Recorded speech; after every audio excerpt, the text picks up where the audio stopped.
स्थानिक उदय महिला सेवा संस्था द्वारा संचालित देवरावजी इटनकर पब्लिक स्कूल व ज्युनियर कॉलेजमध्ये शिक्षक दिन मोठ्या उत्साहात आणि आनंदात साजरा करण्यात आला।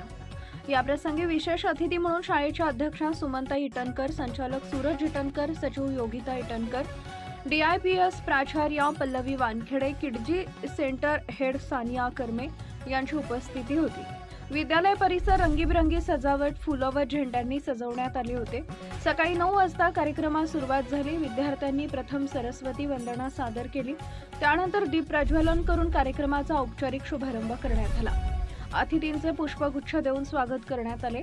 DIPS प्राचार्य पल्लवी वानखेडे यांनी कार्यक्रमाची प्रस्तावना ठेवली।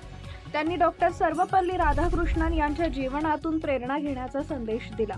विद्यार्थ्यांनी नृत्य, समूहगान, नाटिका व भाषणाच्या माध्यमातून शिक्षकांचे महत्त्व अधोरेखित केले।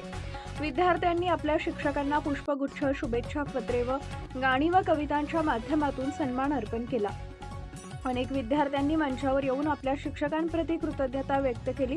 विद्यालयातील ज्येष्ठ विद्यार्थ्यांनी या दिवशी शिक्षकांची भूमिका निभावत लहान मुलांना शिकवले आणि शिक्षक दिनाची परंपरा जिवंत ठेवली। यानंतर विद्यालयाच्या सचिव योगिता इटनकर व विशेष अतिथी सर्व शिक्षकांसह विविध खेळाचा आनंद घेतला, जसे की संगीत खुर्ची, पिकिंग द ऑब्जेक्ट, ओळखा पाहू इत्यादी। विजयी खेळांमध्ये शिक्षकांना बक्षिसं देण्यात आली। शेवटी शिक्षक दिनानिमित्त सर्व शिक्षक व कर्मचाऱ्यांना सन्मानपूर्वक विशेष भेटवस्तू देण्यात आली।